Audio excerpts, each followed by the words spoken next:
Assalamualaikum warahmatullahi wabarakatuh. Perkenalkan, nama saya Andi. Saya berasal dari kelas 4B Hukum Ekonomi Syariah, Fakultas Syariah, Prodi Hukum Ekonomi Syariah. Baik, di video ini saya akan memenuhi tugas dari mata kuliah acara hukum pidana. Ini bikin video mengenai tentang informasi laporan dan pengaduan. Terus yang kedua, pengertian penyelidikan dan penyidikan. Dan yang ketiga itu mengenai upaya paksa, yakni tentang penangkapan, penahanan, penggeledahan, dan penyitaan. Yang keempat, hak-hak tersangka di dalam Kitab Undang-Undang Hukum Acara Pidana. Yang kelima, tentang bantuan hukum, dan seterusnya. Yang keenam, tentang berita acara pemeriksaan. Dan yang terakhir, ketujuh, yaitu mengenai penyerahan BAP ke JPU. Baiklah, yang pertama saya akan menjelaskan maksud dari informasi mengenai laporan dan pengaduan. Laporan sebagaimana ketentuan pasal 1/24 Kitab Undang-Undang Hukum Acara Pidana. Laporan adalah pemberitahuan yang disampaikan oleh seorang karena hak atau kewajiban berdasarkan undang-undang kepada pejabat yang berwenang tentang telah atau sedang atau diduga akan terjadinya peristiwa pidana, dan kemudian pada pasal 1/25 Kitab Undang-Undang Hukum Acara Pidana menyatakan pengaduan adalah pemberitahuan disertai permintaan oleh pihak yang berkepentingan kepada pejabat yang berwenang untuk menindak menurut hukum seorang yang telah melakukan tindak pidana aduan yang merugikannya. Lanjut untuk pembahasan yang kedua, yakni mengenai tentang pengertian penyidikan dan penyidikan. Pengertian penyelidikan di dalam pasal 1 nomor 5 Kitab Undang-Undang Hukum Acara Pidana, disingkat dengan KUHP, penyelidikan didefinisikan sebagai serangkaian tindakan yang dilakukan oleh penyelidik untuk mencari tahu serta menemukan peristiwa yang diduga memiliki unsur pidana.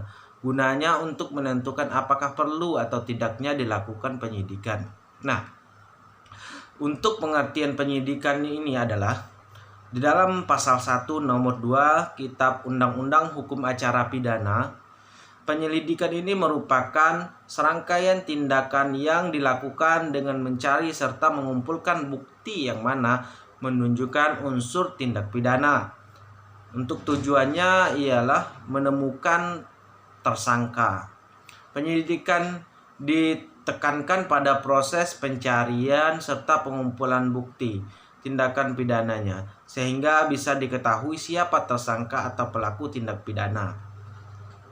Baik, lanjut kita yang ketiga, yaitu mengenai maksud dari upaya paksa, yakni dalam arti mengenai tentang penangkapan, penahanan, penggeledahan, dan penyitaan. Untuk upaya paksa adalah segala bentuk tindak yang dapat dipaksakan oleh aparat negara hukum pidana terhadap kebebasan bergerak seseorang, atau untuk memiliki dan menguasai suatu barang, atau terhadap kemerdekaan pribadinya untuk tidak mendapatkan gangguan terhadap siapapun. Untuk mengenai penangkapan, penangkapan adalah suatu tindak penyidik berupa pengekangan sementara waktu kebebasan tersangka atau terdakwa apabila terdapat cukup bukti guna kepentingannya penyidikan atau penuntutan dan atau peradilan di dalam hal serta menurut cara yang diatur di dalam undang-undang ini. Menurut Kitab Undang-Undang Hukum Acara Pidana pasal 1/21, penahanan adalah penempatan tersangka atau terdakwa di suatu tempat tertentu oleh penyidik atau penuntut umum atau hakim, dan penetapannya di dalam hal serta menurut cara yang diatur dalam undang-undang ini. Dibenarkan di dalam undang-undang untuk memasuki dan melakukan pemeriksaan di rumah tempat kediaman seseorang atau untuk melakukan pemeriksaan terhadap badan dan pakaian seseorang tersangka tersebut. Bahkan tidak hanya melakukan pemeriksaan tapi bisa juga sekaligus untuk melakukan penangkapan dan penyitaan. Sedangkan penyitaan itu adalah serangkaian tindak pidana, serangkaian tindak para penyidik untuk mengambil alih dan atau menyimpan di bawah penguasaan bendanya.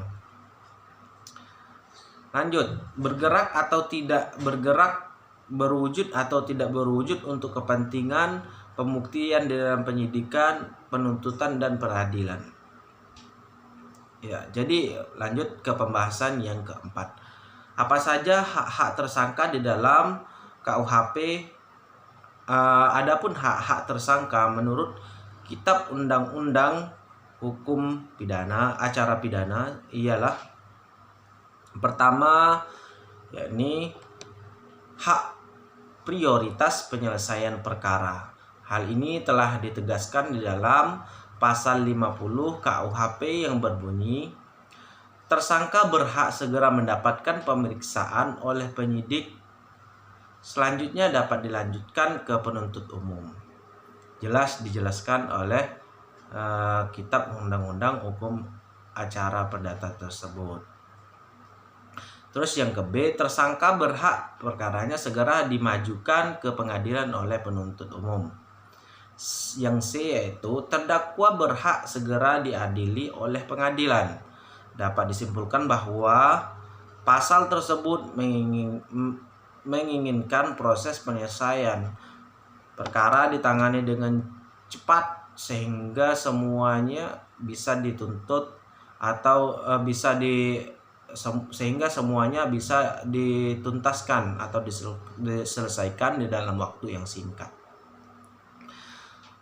Terus untuk hak persiapan pembelaan. Dan yang ketiga yaitu hak memberi keterangan secara bebas. Yang keempat yaitu hak mendapatkan juru bahasa. Yang kelima hak mendapatkan bantuan hukum. Dan selanjutnya hak memilih penasehat, siapa penasehat hukumnya. Yang ketujuh hak mendapatkan bantuan hukum cuma-cuma. Dan yang kedelapan yaitu hak menghubungi penasehat hukum. Yang kesembilan hak kunjungan oleh dokter pribadi. Yang selanjutnya hak diberitahukan, menghubungi atau menerima kunjungan keluarga dan sanak keluarganya. Dan selanjutnya yaitu hak berkirim surat. Hak menerima kunjungan juga seperti kunjungan rohaniwan. Dan yang ke-14 yaitu hak diadili pada sidang terbuka untuk umum. Ke-15 yaitu hak mengajukan saksi.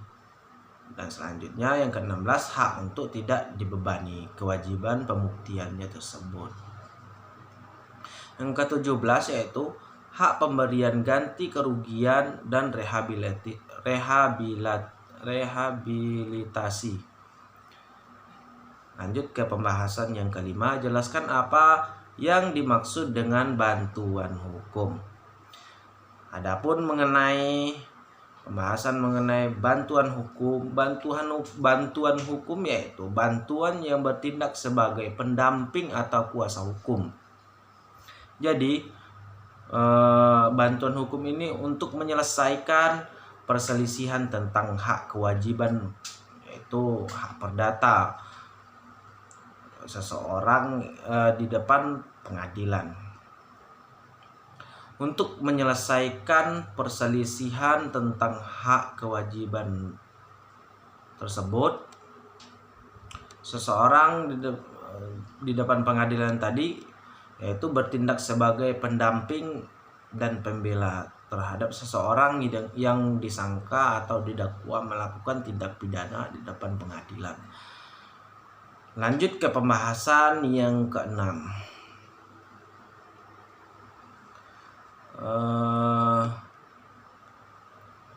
Jelaskan apa yang dimaksud dengan berita acara pemeriksaan.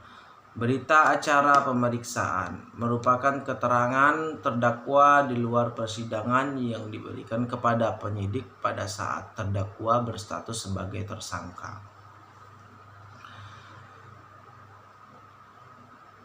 Jadi berita acara pemeriksaan tersebut digunakan sebagai bahan dalam pembuatan surat dakwah. Lanjut ke pembahasan terakhir, yaitu menjelaskan tentang apa yang dimaksud dengan penyerahan BAP ke JPU.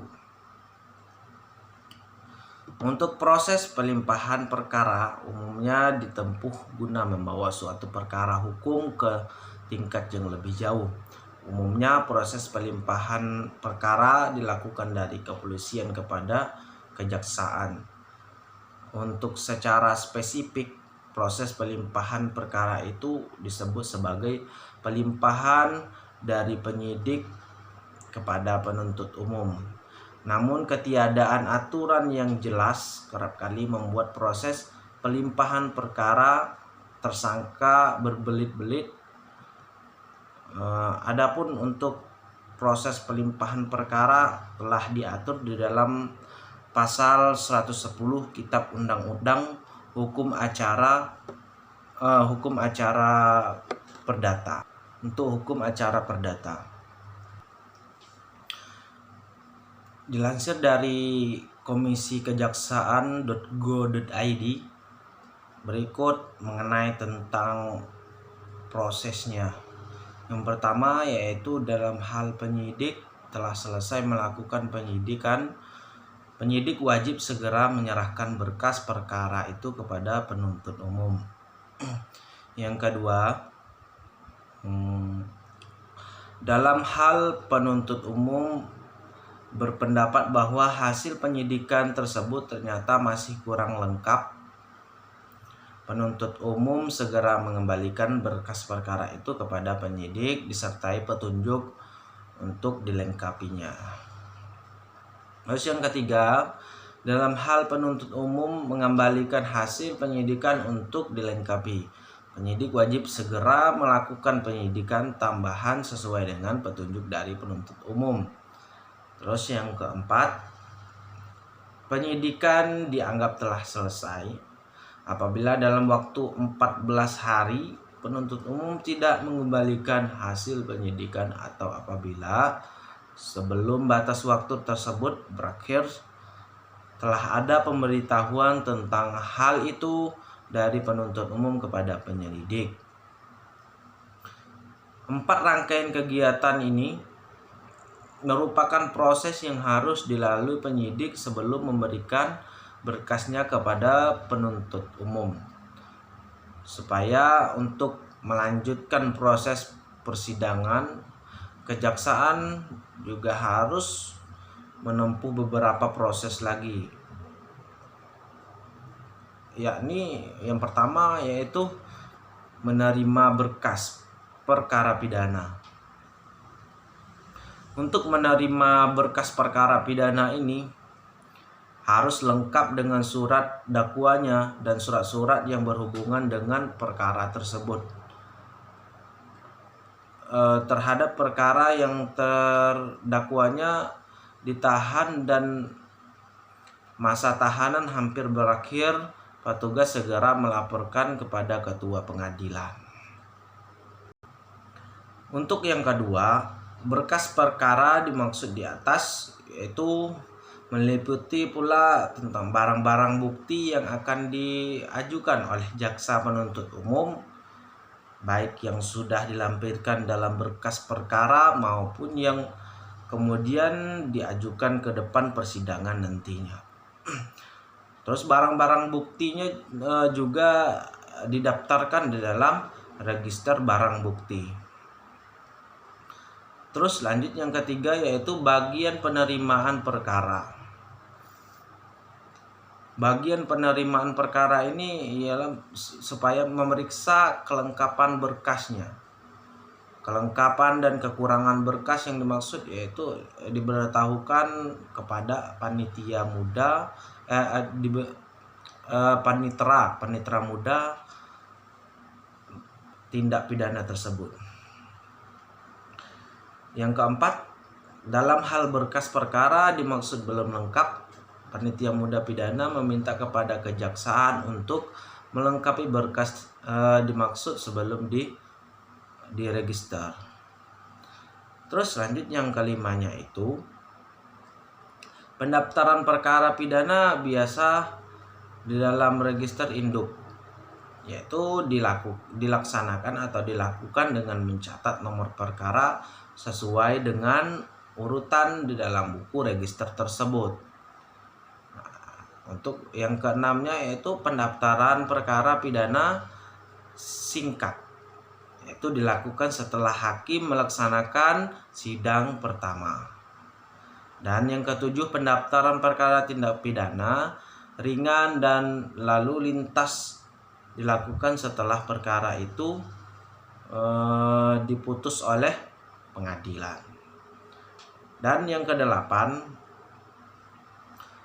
petugas buku register harus mencatat dengan cermat di dalam register terkait semua kegiatan yang berkenan dengan perkara dan pelaksanaan putusan ke dalam register induk yang bersangkutan. Dengan diserahkannya semua berkas perkara yang disyaratkan, pelimpahan perkara berarti telah resmi dilakukan. Namun, guna melanjutkan ke persidangan, beberapa proses lain perlu ditempuh. Proses tersebut meliputi pemilihan hakim, bagian perkara, dan lain sebagainya. Baik, jadi itulah penjelasannya. Sedikit saya akan menambahkan mengenai tentang tadi setelah saya singgung yang pembahasan yang nomor 2, yaitu mengenai tentang pengertian atau definisi penyelidikan dan penyidik. Ini juga saya jelaskan sedikit untuk perbedaan penyelidik dan penyidikan. Dalam melakukan penyelidikan dan penyidikan, keduanya itu sama-sama harus dilakukan sesuai dengan ketentuan dan peraturan perundang-undangan yang berlaku. Apabila dilihat dari definisi di atas tadi yang saya jelaskan, penyelidikan dan penyidikan memang jelas berbeda. Penyelidikan lebih mengarah pada pencarian dan penemuan peristiwa yang diduga merupakan tindak pidana. Sedangkan penyelidikan lebih mengarah pada pencarian serta penemuan bukti. Itu untuk penyidikan, agar bisa menangkap tersangka yang kita selidiki tersebut. Selain perbedaan ini, untuk penyelidikan dan penyidikan masih memiliki sejumlah perbedaan lainnya. Berikut saya akan jelaskan untuk perbedaan yang lainnya, yaitu dikutip dari buku Pengaturan Kewenangan KPK dan Polri dalam penyidikan tindak pidana korupsi di Indonesia pada tahun 2021, karya dari Rudi Cahaya Kurniawan. Untuk pihak yang melakukannya, pembeda pihak yang melakukannya yaitu untuk penyelidikan, pihak yang melakukan penyelidikan disebut dengan penyelidik. Seperti pejabat polisi negara Republik Indonesia mendapat wewenang untuk melakukan penyelidikan. Untuk penyidikan, pihak yang melakukan penyelidikan itu disebut dengan penyidik. Penyidikan bisa dilakukan oleh pejabat polisi dan pejabat pegawai negeri sipil yang diberi wewenang khusus. Terus ruang lingkup kegiatannya itu yaitu pertama, menitik beratkan pada pencarian dan penemuan peristiwa yang diduga mengandung tindak pidana. Itu bagi yang penyelidik. Kalau untuk penyidik itu menitik beratkan pada pencarian dan penemuan bukti untuk menangkap tersangka tersebut. Dan untuk alurnya, kalau penyelidikan itu merupakan tahap awal. Tuh kalau penyelidikan. Kalau untuk penyidikan dilakukan setelah penyelidikan atau sebagai tahap lanjut dari penyelidikan. Untuk mengenai penerapannya, kalau penyelidikan bertujuan mencari tahu ada atau tidaknya unsur pidana di dalam suatu peristiwa tersebut. Sedangkan penyidikan hanya bisa dilakukan jika suatu peristiwa memuat unsur tindak pidana. Nah, jadi itu untuk penambahannya mengenai tentang penyidikan dan penyelidikan. Baiklah, itu saja sedikit yang saya jelaskan tentang tugas pada kesempatan kali ini. Untuk itu saya mohon maaf apabila banyak kekurangan dari diri saya dan dari pembahasan pada kali ini. Saya akhiri dengan wabillahi taufiq wal hidayah. Wassalamualaikum warahmatullahi wabarakatuh.